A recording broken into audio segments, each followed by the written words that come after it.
comme disait le premier chant, il dit « Cherchez d'abord le royaume de Dieu et sa justice ». Le Seigneur nous appelle en tant qu'individus sur la terre à chercher son royaume. Ça veut dire que ce n'est pas automatique. C'est pas automatique de le voir, son royaume. Premièrement, la Bible a dit, si tu n'es pas né de nouveau, tu ne peux pas le voir, puis tu n'es pas entré dans le royaume. Si tu nais de nouveau, tu le vois, mais ça ne veut pas dire que tu vois l'ensemble de tout ce qui fait partie du royaume. Tu peux rester à faire du surplace parce que tu ne sais pas que dans le royaume, il y a quelque chose de plus que juste de savoir qu'il est là. Il y a une implication, un appel à s'impliquer dans chaque membre qui fait partie de ce royaume.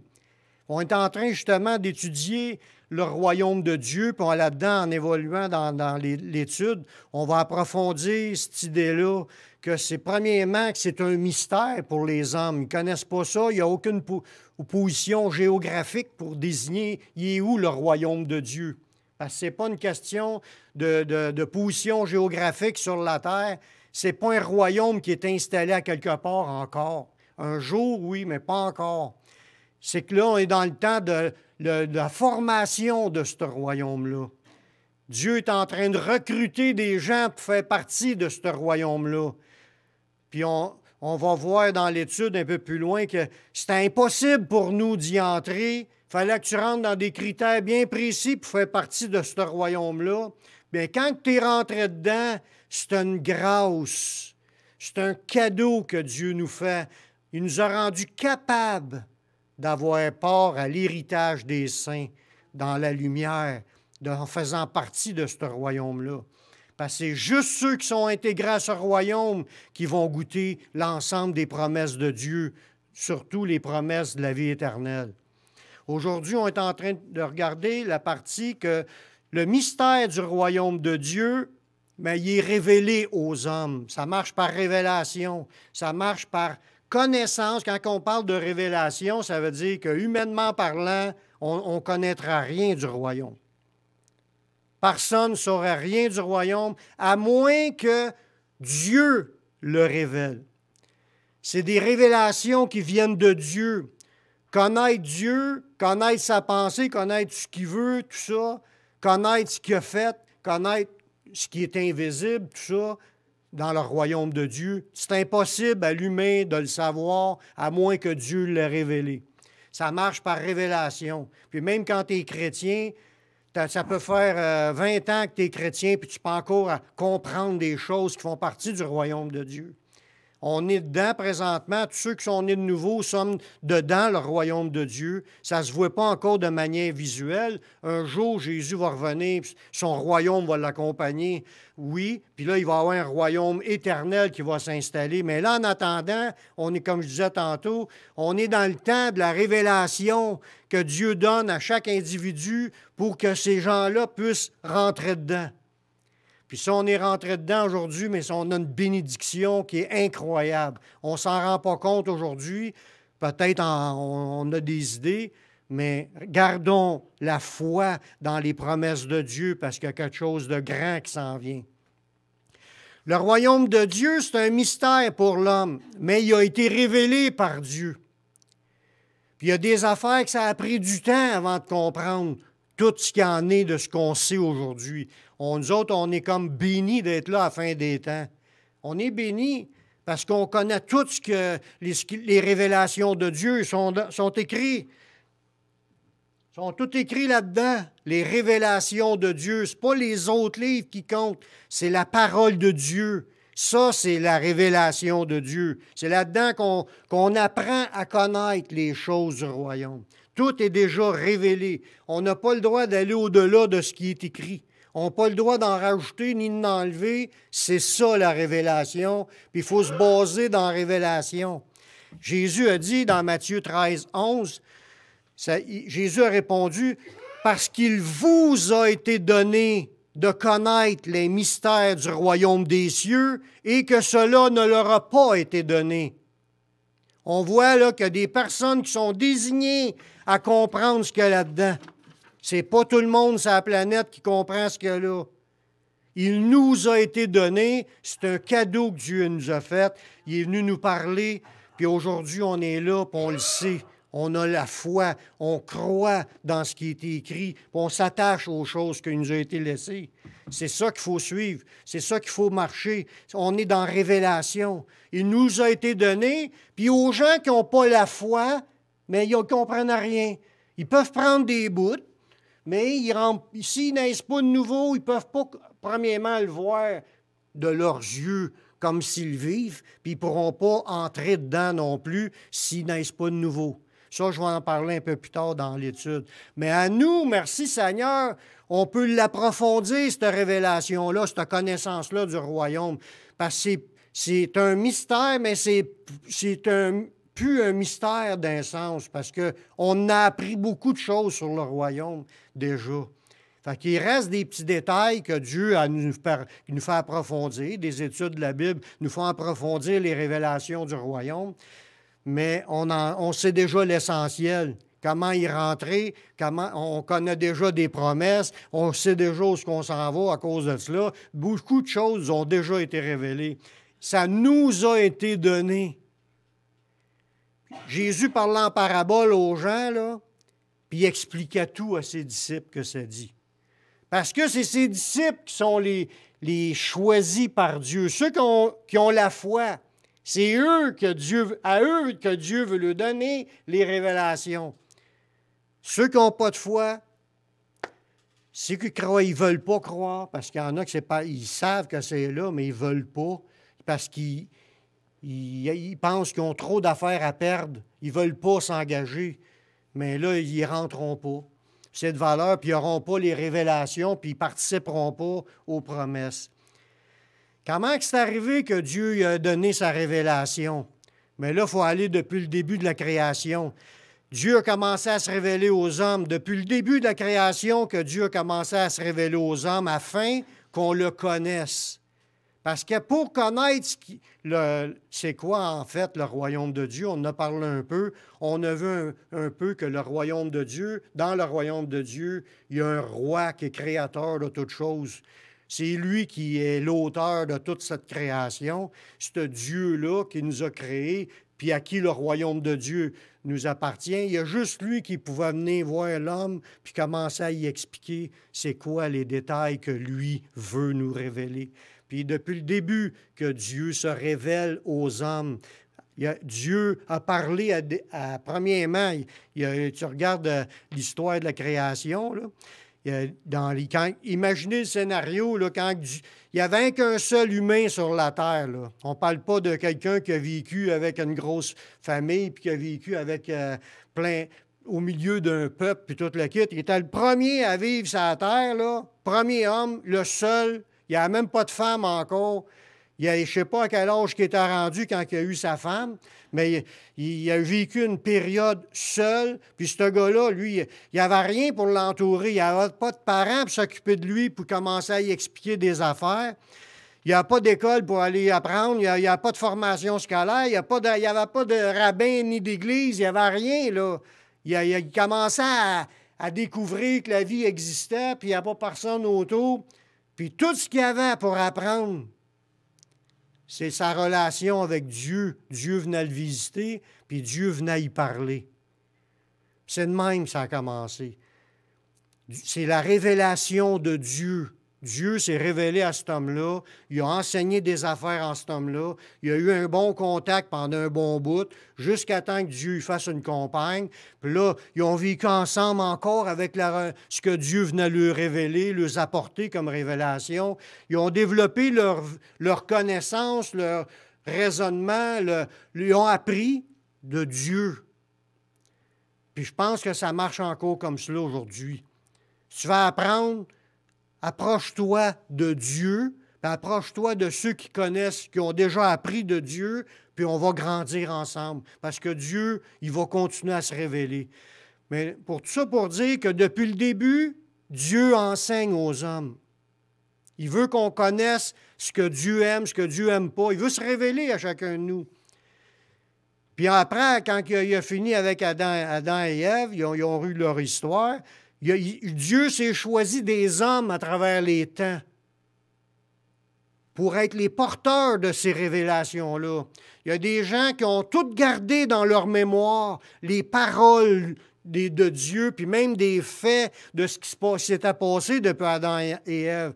Ils ont des faits, puis en plus, ils ont eu des paroles de Dieu qu'ils ont reçues avant, puis qui tout était gardé dans leur mémoire. Des gens qui étaient porteurs de la parole, puis il y en a d'autres qui recevaient d'autres révélations. Des gens qui étaient choisis par Dieu comme des prophètes. On regarde Abel. Abel, qui était un des enfants d'Adam et Ève. La Bible a dit qu'il est appelé le juste. Lui, il avait reçu une grande révélation des préférences de Dieu. Dieu s'était révélé quand Caïn et Abel sont approchés de lui pour offrir des offrandes à Dieu. Ça faisait partie du plan de Dieu que les humains offrent des offrandes à Dieu. Puis ce qu'ils ont présenté, il y en a un qui a présenté, il était cultivateur, puis il a donné de ses légumes au Seigneur. Puis l'autre, il était berger, puis il gardait des moutons, il a donné une brebis au Seigneur.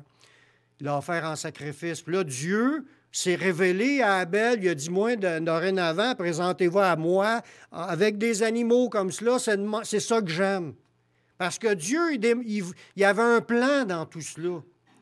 Fait que dans sa révélation, il a donné aux hommes de comprendre qu'il fallait qu'ils s'approchent avec du sang.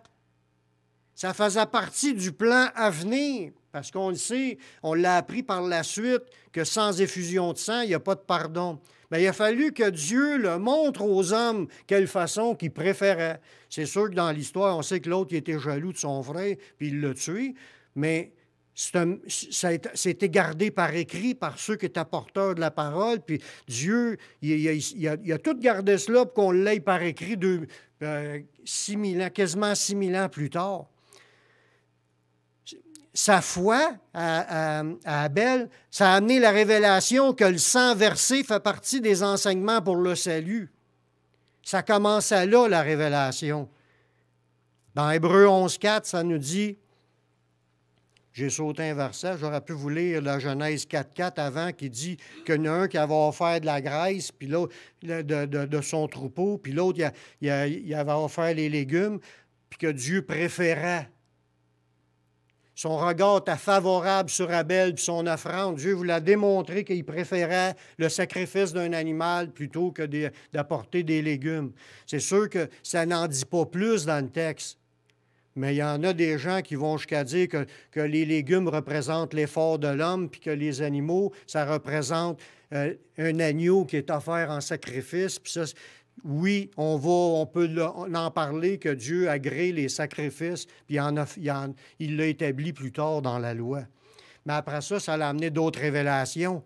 Parce que sa foi, dans Hébreux 11.4, il dit, c'est par la foi qu'Abel offrit à Dieu un sacrifice plus excellent que celui de Caïn. C'est par elle qu'il fut déclaré juste, Dieu approuvant ses offrandes.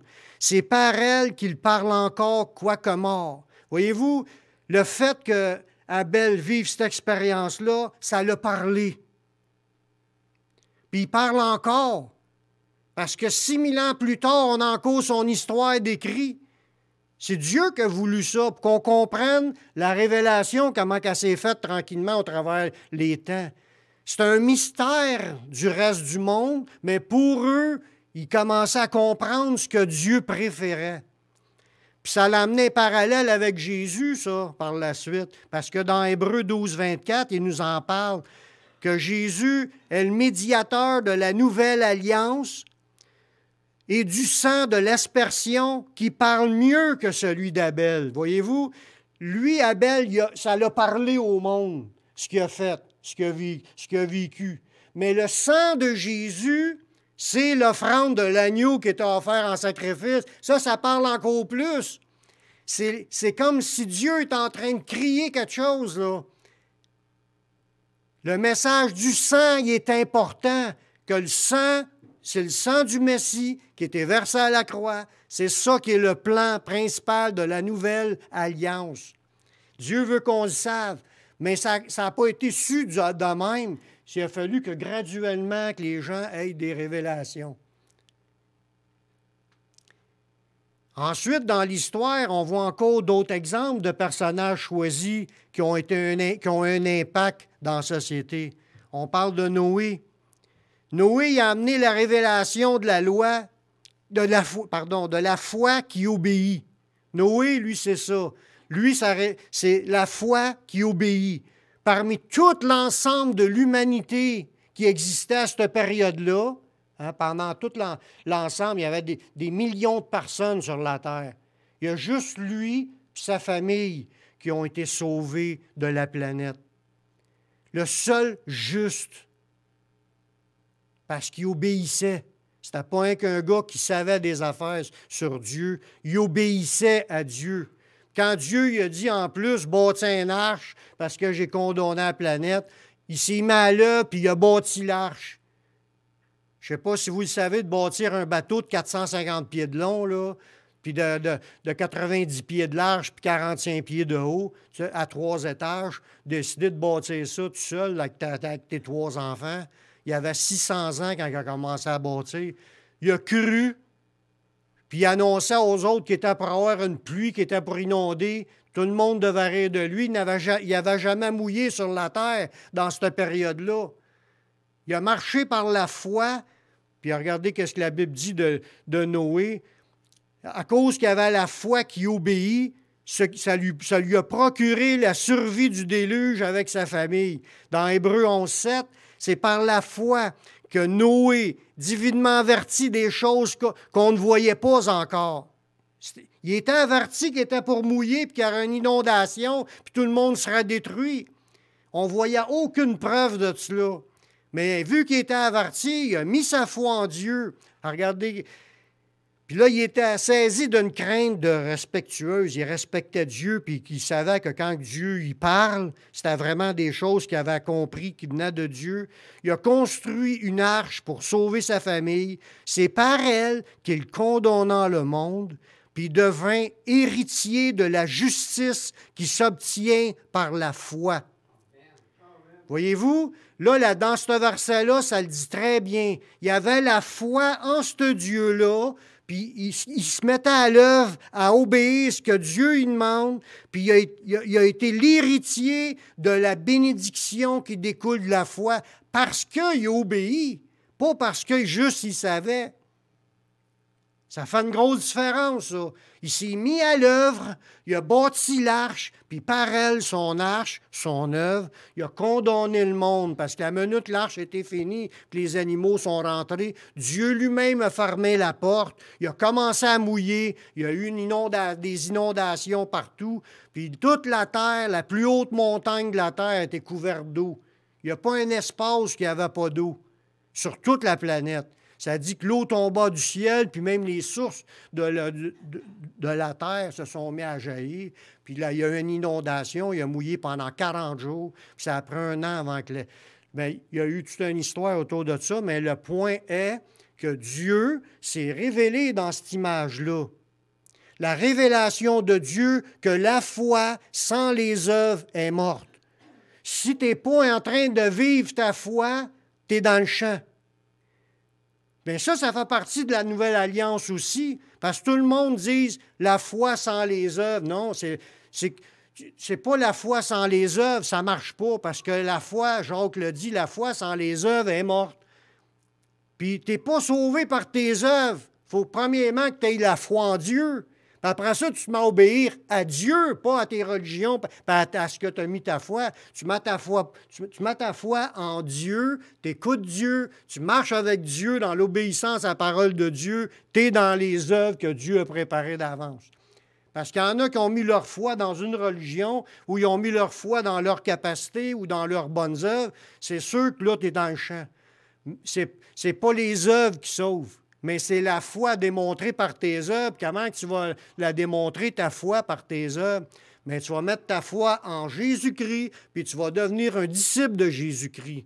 Puis un disciple de Jésus-Christ, c'est tout un mode de vie. C'est pas juste une théorie que tu sais que tu as voté pour, là. C'est que tu t'engages à suivre Jésus. C'est ça l'exemple de la révélation de Dieu. Dieu il a parlé aux hommes, puis ça nous est tout ramené dans la parole. Puis il y en a un autre bel exemple. Alors, je n'ai pas fini avec Noé. ça dit, il a été surnommé le prédicateur de justice. Dans 2 Pierre 2,5. Ça dit que Dieu, s'il n'a pas épargné l'ancien monde, mais s'il a sauvé Noé, lui, 8e, ce prédicateur de justice, lorsqu'il fit venir le déluge sur un monde impie. Là, dans cela, tout à l'heure, j'ai dit que Abel, il parla par son offrande. Il a parlé. C'est comme si Dieu a parlé par son offrande. Mais Noé aussi, il est un prêcheur de justice.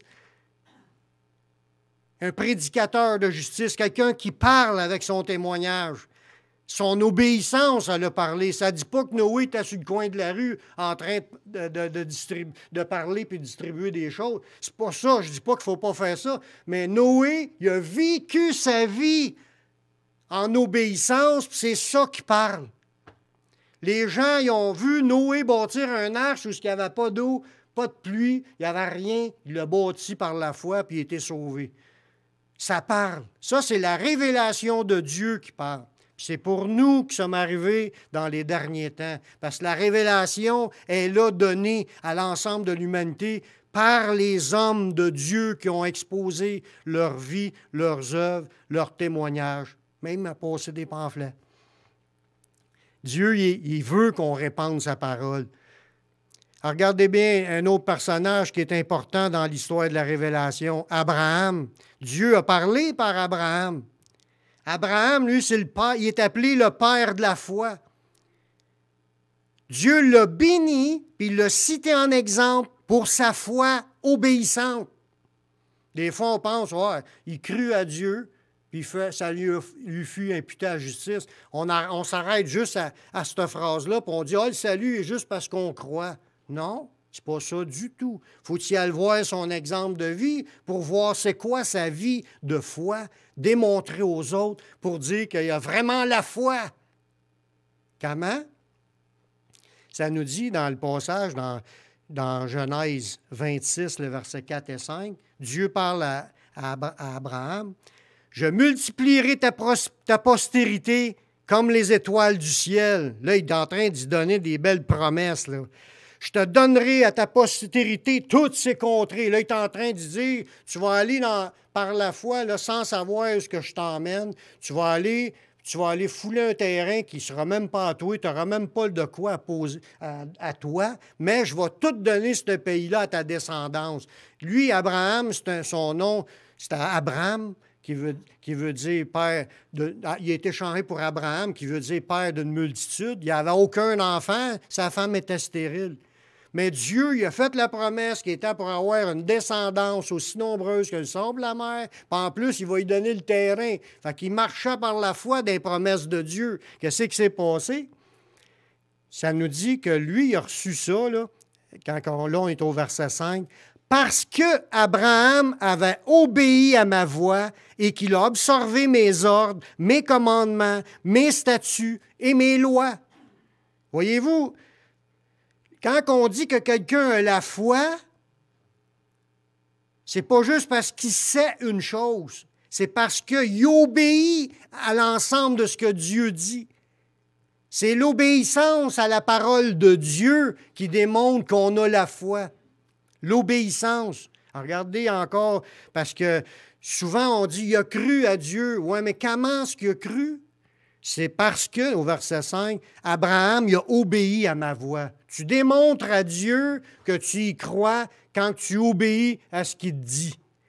Puis aussi, il n'y a pas juste à sa voix, ça dit, il a obéi à ma voix, il a observé mes ordres. Quand Dieu dit, va à telle place, offrir ton fils en sacrifice, il était à telle place, puis il a offert son fils.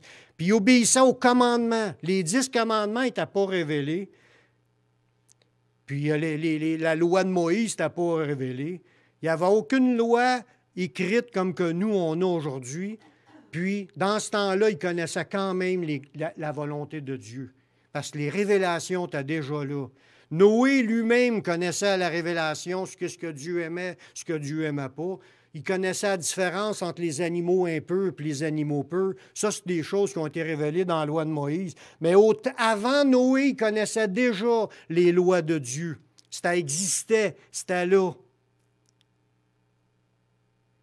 Lui, il les savait dans son esprit sans qu'il les ait nécessairement par écrit, puis il obéissait à ce que Dieu lui demandait. C'était des gens qui respectaient les autres, puis du monde, ils vivaient d'une manière qu'on ne vit pas aujourd'hui.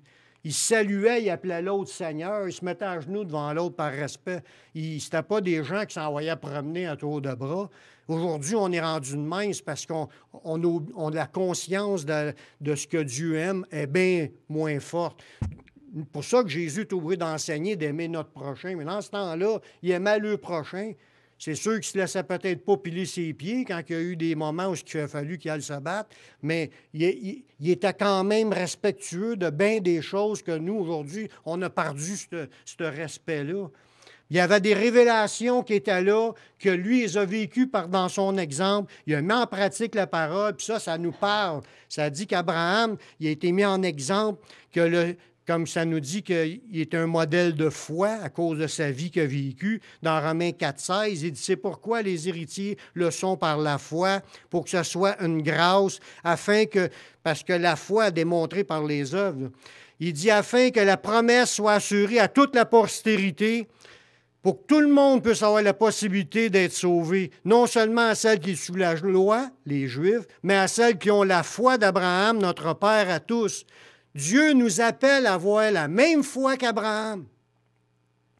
Ça fait partie de la révélation de Dieu. On veut connaître le royaume, mais vouloir faire partie du royaume, il faut que tu aies les idées aussi du royaume. Puis tu regardes ces hommes-là qui ont vécu, sont des exemples, puis nous, on doit marcher sur les traces d'Abraham. C'est quoi qu'on va retenir de l'exemple d'Abraham dans la Révélation? Mais si Dieu nous demande de faire de quoi, on le fait. Puis si Dieu nous montre quelque chose dans sa parole, on va obéir à sa loi, à ses commandements, on démontre notre foi. Amen. Ensuite, Dieu, dans sa révélation, il ne s'est pas arrêté là. Il s'est choisi un peuple pour le représenter. Ça, c'est le peuple d'Israël, pour porter son nom. Parce que Dieu voulait continuer à donner la révélation du royaume.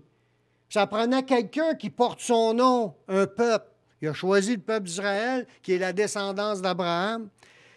Dans Actes 15, le verset 14, ça nous dit, c'est Simon nous a raconté comment Dieu a d'abord jeté les regards sur les nations pour choisir du milieu d'elles un peuple qui porta son nom. Dieu a choisi parmi les nations un peuple qui porte son nom. C'était le peuple d'Israël. Ce peuple-là il avait reçu comme les révélations depuis Adam et Ève.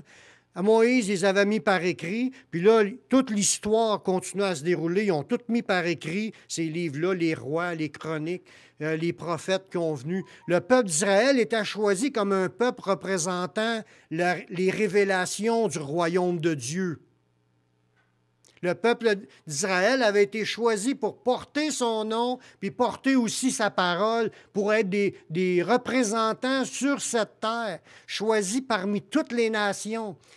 On voit encore comment est-ce que Dieu travaille pour répandre sa connaissance, parce qu'il veut que le mystère du royaume soit plus un mystère. Il veut recruter le plus possible, puis il s'était choisi le peuple d'Israël pour être ses représentants afin de recruter d'autres personnes autour.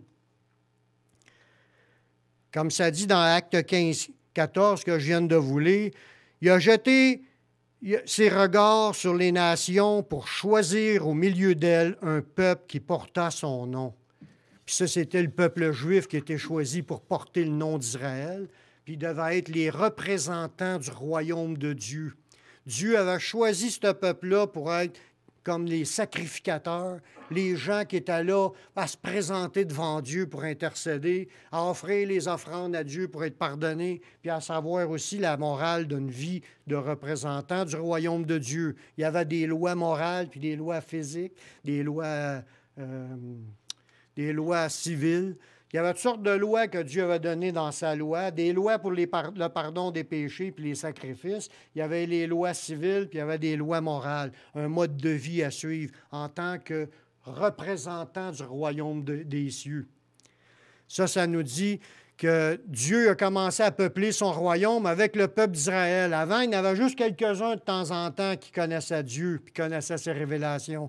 Mais avec le peuple d'Israël, dans Exode 19:6, ça nous dit, Dieu a dit à ce peuple-là, « Vous serez pour moi un royaume. » On voit que Dieu s'était choisi le peuple d'Israël pour être son royaume. Un royaume de sacrificateurs et une nation sainte.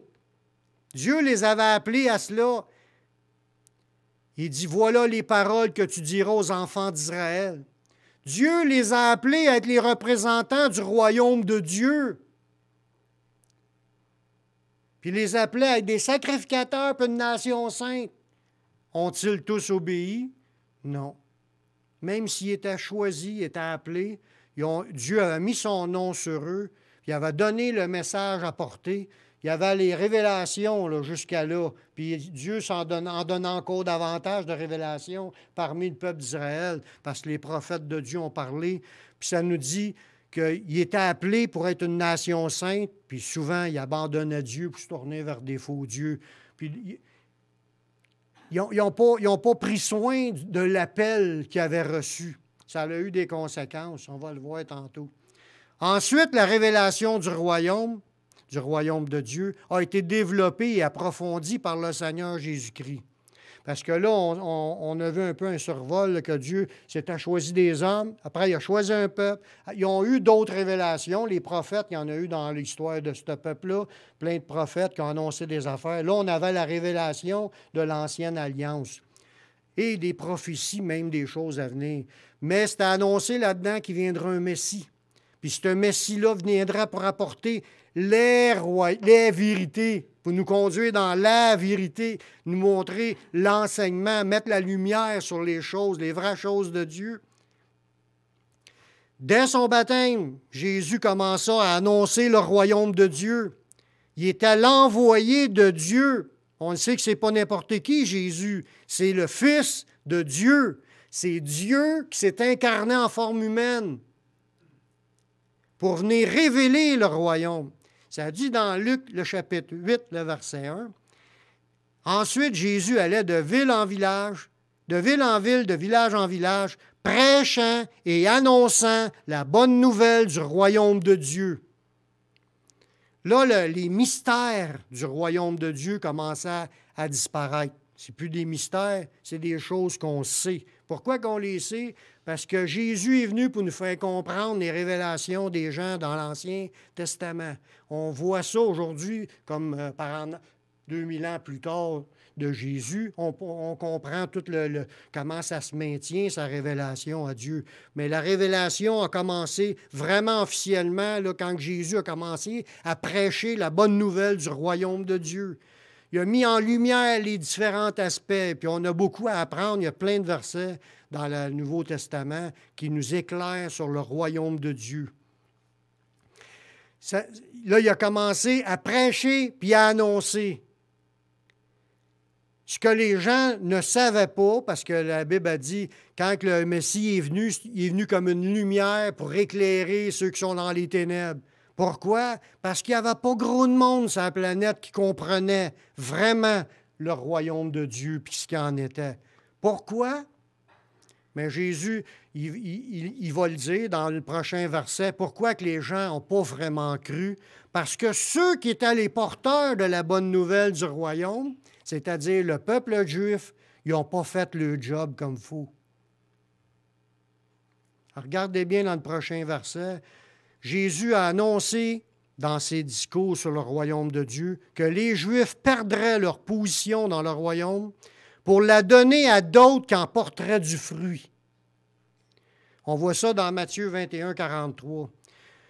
Jésus dit, « C'est pourquoi je vous le dis, le royaume de Dieu vous sera enlevé, puis sera donné à une nation qui en rendra les fruits. »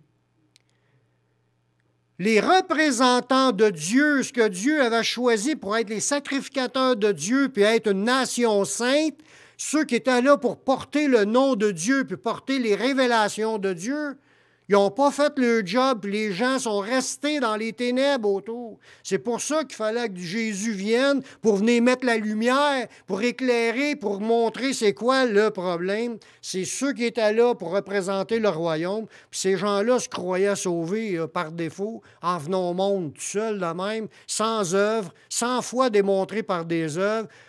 Puis ils ne croyaient même pas aux prophéties de ce qui était écrit dans leur parole qui était supposé de porter. Oui, ils ont permis qu'on ait la parole jusqu'à aujourd'hui, mais ce n'était pas juste ça. Ils voulaient que le monde, que le peuple juif la répande, cette parole-là, pour que tout le monde la prenne. Mais ils n'ont pas fait le job. L'ensemble de l'humanité restait dans les ténèbres. Puis Jésus est venu et a dit, le royaume va vous être enlevé, puis il va être donné à d'autres qui ne faisaient pas partie de ce royaume-là. D'autres qui vont rentrer dedans puis qui vont porter du fruit. C'est qui ces autres-là? C'est les païens. C'est nous. On a une grâce, une ouverture qui a été faite à partir du temps que Jésus est venu, de pouvoir rentrer dans ce royaume-là comme ça. Parce que tout est accompli, puis on peut rentrer pour être sauvé puis faire partie de ce royaume-là. Mais pour en porter du fruit. Jésus a déclaré qu'il y aurait beaucoup de personnes venant de partout sur la terre qui seraient au souper dans le royaume de Dieu. Ce n'était pas juste les Juifs choisis, parce qu'ils ont été rejetés, puis ça a été donné, le salut est offert à toutes les nations, pour qu'on devienne une nation, le royaume de Dieu, qui porte du fruit pour Dieu. Dans Matthieu 8, le verset 11 et 12, Jésus a dit, « Or, je vous déclare que plusieurs viendront de l'Orient et de l'Occident. Ils seront à table avec Abraham, Isaac et Jacob dans le royaume de Dieu. Mais que les fils du royaume, ceux qui étaient les descendants là, du royaume, le peuple d'Israël, les fils du royaume seront jetés dans les ténèbres du dehors où il y aura des pleurs, des grincements de dents. » Jésus l'avait dit aussi dans d'autres manières quand il a rencontré les chefs pharisiens. Il dit, on n'est pas des enfants illégitimes, on a Dieu pour père, puis on est tous des descendants, des fils d'Abraham. Jésus leur a dit, si vous auriez Dieu pour père, vous m'aimeriez, puis vous seriez des... Là, vous avez pour père le diable, puis vous voulez accomplir ses désirs. Leurs œuvres étaient des œuvres de méchanceté. Les œuvres du diable et non pas les œuvres de ceux de représentants du royaume de Dieu. C'est pour ça qu'ils ont été balayés. Il y en a quelques-uns qui ont été sauvés. Je ne dis pas que tous ont été balayés, mais une grande majorité de ceux qui étaient là, les fils du royaume, qui auraient dû faire partie de l'héritage, qui auraient dû être des témoins dans ce monde, sont plus là. Ils ont été enlevés. Ils étaient greffés à l'olivier frais, mais à cause de leur incrédulité, ils ont été arrachés. Puis nous, à cause de notre foi, on a été hantés pour faire partie de ceux qui font partie du royaume de Dieu. On a été greffés, puis on est devenus des membres, des héritiers. Puis ça, je disais tantôt, d'être reconnaissant de ce que Dieu nous a rendu capables d'avoir part. Parce que pour nous, c'était... Avant Jésus, c'était comme une impossibilité, puis, parce qu'on ne savait pas qu'il y avait un moyen pour y rentrer. Puis on va le voir plus loin, que ça fait partie du seul moyen pour y rentrer dans son royaume, c'est de croire en Jésus. Fait qu'il y a des gens qui faisaient partie de l'appel, puis ils vont être jetés dehors, parce qu'il y a des pleurs, des grincements de dents. Par contre, il va en avoir plusieurs qui vont venir de partout de sa planète, puis ils vont être à table avec Abraham, Isaac, Jacob, dans le royaume de Dieu. Merci Seigneur. C'est nous, ça.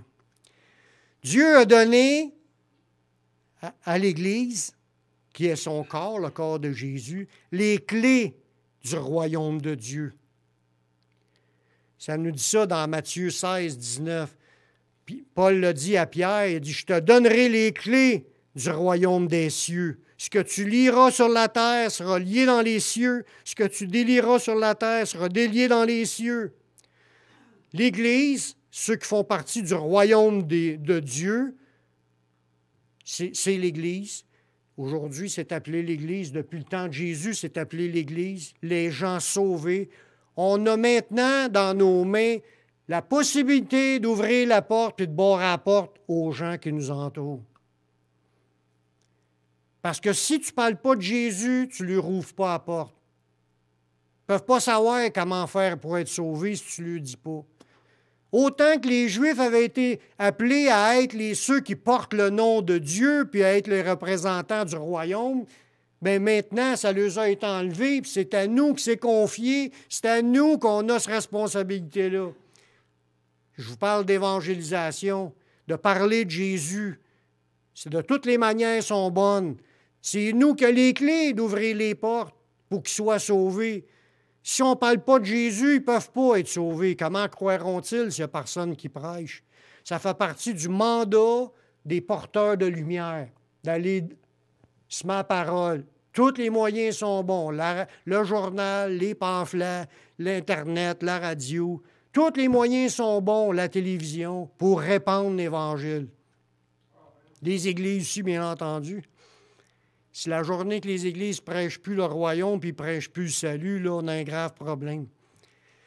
Mais je sais que ça existe, mais on veut parler de ce qui est écrit. On a les clés, frères et sœurs. C'était remis à l'Église. Ils ont ouvert les portes. Maintenant, là, croyez-les que vous avez une position importante dans le royaume. Puis c'est important que vous parliez de Jésus à ceux qui vous entourent. Sinon, si on ne parle pas jamais de Jésus, on n'est pas mieux que les Juifs de ce temps-là. Puis si on ne vit pas le royaume non plus, dans le sens de mettre en pratique ce que Jésus dit, dans la sanctification, là, c'est un mode de vie saint. Il dit, il avait sauvé le peuple juif en disant, je veux faire d'eux autres un royaume de sacrificateurs, une nation sainte. Ça veut dire une nation qui ne marche pas dans le péché. C'est ça que Dieu veut qu'on sorte du péché. Il dit, je vous envoie dans le monde, mais vous ne faites pas partie du monde. Il ne nous a pas retirés du monde. Il nous envoie dans le monde. Mais il dit, n'imitez pas le monde. Il y a des péchés qu'on ne doit pas faire. Les péchés, on ne doit pas les faire, mais il faut vivre dans ce monde, puis être la lumière partout où qu'on passe, en parlant de Jésus, comme qu'on peut. Dieu nous utilise pour ça, puis on porte du fruit, parce qu'il dit, je vais donner ce ministère-là à une nation qui en portera du fruit. Là, on a une responsabilité individuelle, puis on a une responsabilité en tant qu'Église de porter du fruit, parce qu'on est les représentants du royaume de Dieu. On doit porter ce fruit-là. Sanctification, c'est une section du fruit. Évangélisation, c'est une section du fruit aussi. J'entends pas gros d'amen.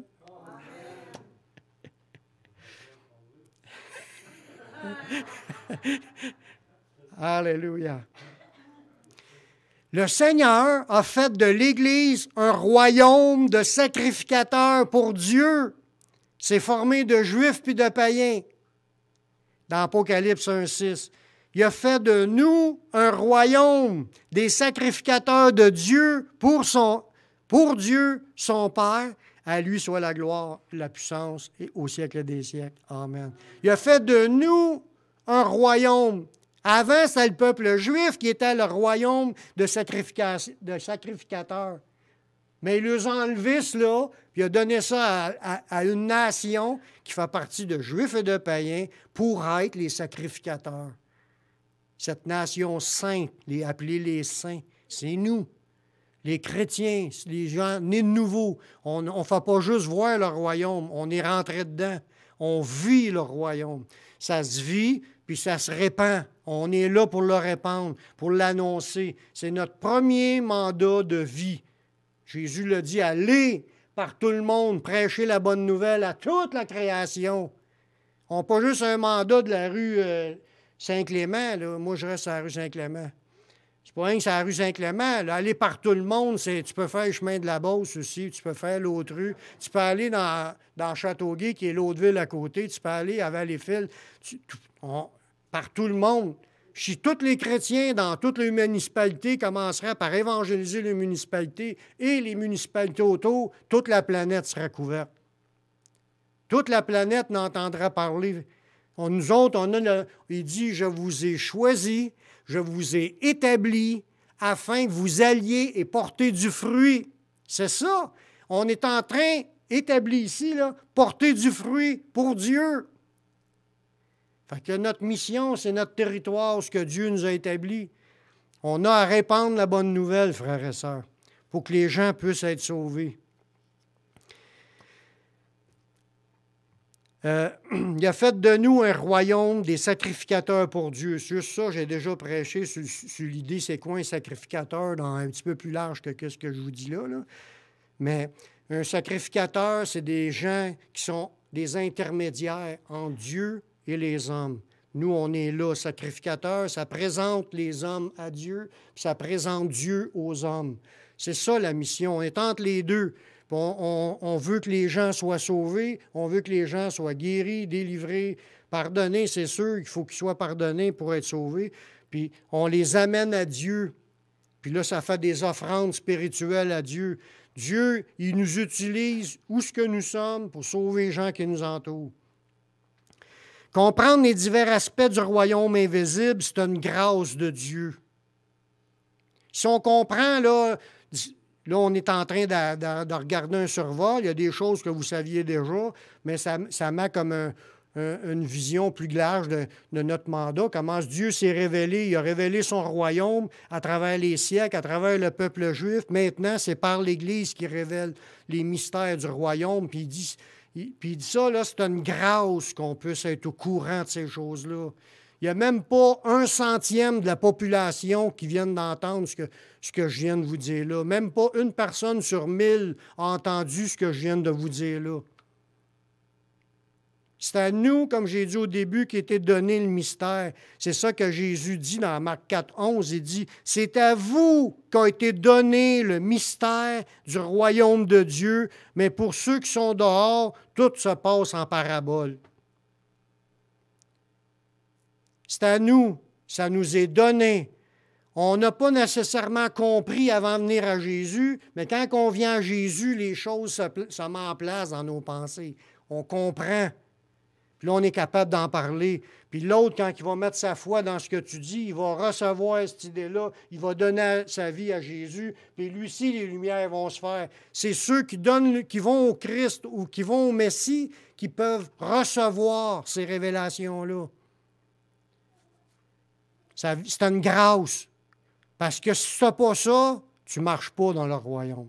Si tu n'as pas passé par Jésus, puis si tu n'as pas exploré ça pour comprendre, t'es-tu dedans? Pose-toi la question. Mais si tu le connais, Jésus, puis tu apprends les choses, c'est une bénédiction. Dieu t'a choisi pour que tu les comprennes. Merci Seigneur. Merci Seigneur. Le Seigneur nous dit de considérer les bénédictions que nous avons présentement, de connaître les mystères du royaume de Dieu. Dans Matthieu 13, 17, il a dit à ses disciples, « Je vous le dis, beaucoup de prophètes et de justes ont désiré voir ce que vous voyez, puis ils ne l'ont pas vu, entendre ce que vous entendez, puis ils ne l'ont pas entendu. » Les prophètes, comme dans l'Ancien Testament, ils ont eu quelques révélations de Dieu. Ils étaient des sauvés. Eux autres marchaient par la foi. Il y avait une connexion. Il y avait certaines révélations, mais ils les ont mis par écrit, mais ils ne comprenaient pas la profondeur puis ni l'accomplissement. Bien, nous, on a tous vu cela parce qu'on est à la fin. On est comme ses disciples à Jésus. On peut se réjouir d'avoir vu puis d'avoir connu. On a entendu puis on comprend. Ça, il faut se réjouir de ça, frères et sœurs, parce qu'on n'est pas favorisé, il y a un mot pour ça. Quand une personne a cette... Hein? C'est un avantage, mais on a été comme choisi, béni au bout, là, de savoir tout cela. Puis Jésus nous dit d'être heureux. Soyez heureux. C'est quelque chose de bénissant. Réjouissez-vous de ce que vous possédez, ces révélations-là. Parce que ça nous garde dans la foi jusqu'à la fin. Puis je finis avec un dernier verset. Maintenant, c'est à l'Église de répandre le message qu'il existe un roi et un royaume éternel qui présentement recrute les gens de foi pour en faire partie. Dans Actes 28, les versets 30 et 31, ça nous dit que Paul, lui, on le voit par sa vie, là, qui a évangélisé tout le temps. Lui, dans sa fin de sa vie, il dit, il demeura 2 ans entiers dans une maison qu'il avait louée. Il recevait tous ceux qui venaient le voir, prêchant le royaume de Dieu et enseignant ce qui concerne le Seigneur Jésus-Christ en toute liberté et sans obstacle. Son rôle, il le vivait. Tu parles de Jésus, puis tu prêches le royaume de Dieu. C'est ça la mission de tout chrétien. On est appelé à faire partie de ceux qui portent le nom du Seigneur, puis qui répandent sa lumière. Amen. Prions. Seigneur, je te remercie dans le nom de ton Fils Jésus pour ta parole qui nous fait du bien, qui nous édifie, qui nous fortifie, qui nous emmène à comprendre les mystères du royaume de Dieu, mais surtout qu'on est heureux de participer à ces choses-là. Merci de ton salut en Jésus. Merci de nous avoir pardonné, de nous avoir rachetés, d'avoir fait de nous des ambassadeurs pour le royaume de Dieu, des sacrificateurs pour Dieu notre Père. Oui, Seigneur, on veut être ces porteurs de bonnes nouvelles partout où on passe. Guide-nous, conduis-nous. Merci de ce que tu vas faire dans la suite, dans nos vies. Ça demande une bénédiction spéciale sur tout le monde, pour qu'on puisse être fortifié dans le Seigneur, puis aller de l'avant pour l'avancement, pour ton royaume, à chercher le royaume et la justice, puis qu'on porte du fruit pour ta gloire. Amen.